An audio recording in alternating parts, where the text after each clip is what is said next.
Nicolas Revel, bonjour. Bonjour. Merci d'être intervenu chez RCS. Quel a été le temps fort de votre intervention?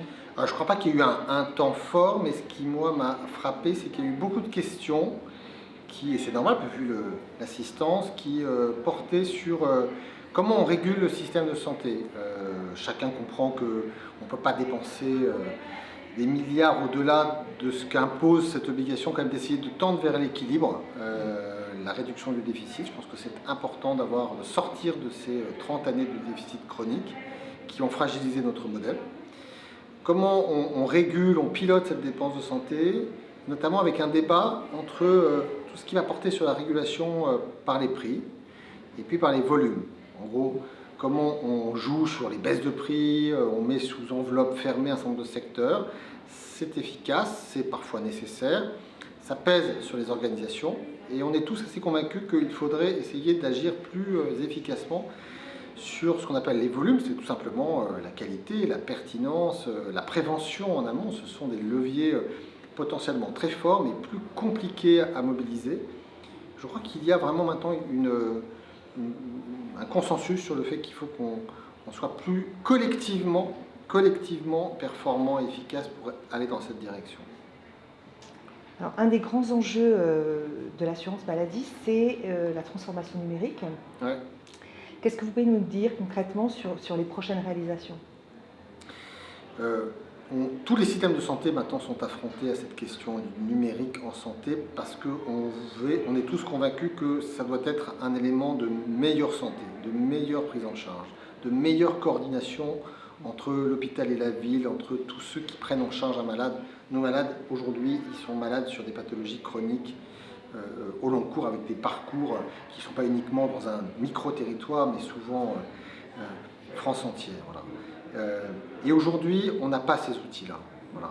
Il y a de l'information dans les hôpitaux, il y a de l'information dans les cabinets médicaux, il y a de l'information dans les officines de pharmacie, il y a de l'information dans nos bases au sein de l'assurance maladie, mais on n'a pas su pour l'instant mettre tout ça en commun, et y compris amener ça aux patients. Et puis il faut aussi faire en sorte que tout un tas de services, d'usages, sur le bon suivi d'une pathologie, sur la bonne gestion d'un parcours, qui ne vont pas être des services numériques développés par l'assurance maladie ou par l'État, mais qui vont être développés par des acteurs publics, privés, partout, puissent émerger. Mais pour que tout ça fonctionne, il faut qu'il y ait un cadre. Il faut qu'il y ait des normes et des référentiels partagés, universels. Il faut qu'il y ait un certain nombre de briques informationnelles indispensables, je pense au dossier médical partagé. Il faut rendre possible tout un champ qui peut être une vraie réponse aux problèmes de distance et de difficulté d'accès aux soins, je pense à la télémédecine. Et donc on est aujourd'hui très concrètement au sein de l'assurance maladie sur le dossier médical partagé, sur la prescription électronique, sur les téléconsultations et le développement de la télémédecine, tout chantier qui vont, à mon avis, dans les 2-3 années, connaître voilà, un essor considérable, dès lors qu'on met, et je pense qu'il le faut, un certain nombre de règles communes.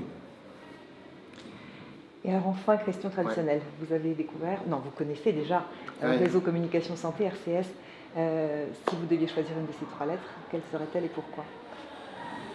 Alors, je vais peut-être choisir les 3, parce que comme ça c'est plus simple. Moi, le R, je dirais responsabilité, parce que je le porte ainsi. Je pense qu'on a encore, malgré ses défauts, un très beau système de santé. Encore qui a un beau niveau de solidarité.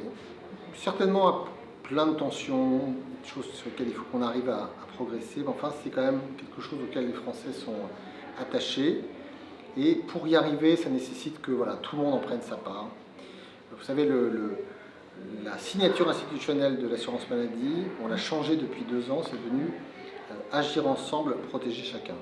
Agir ensemble, et donc c'est cette notion de responsabilité collective et partagée. C'est coordination. Je crois que notre système de santé, il a un vrai problème, c'est son défaut d'organisation et son défaut de coordination, à plein de points de vue, entre la ville et l'hôpital, au sein des acteurs de la ville. Ce sera certainement dans les prochains temps un vecteur de performance et de meilleure prise en charge des patients, d'amélioration des conditions d'exercice des soignants décisifs. Et ce qu'on a dit sur le virage numérique y contribuera. Voilà. Et puis S comme santé, parce que c'est de cela dont il s'agit. Voilà. Merci beaucoup. Merci à vous. Au revoir.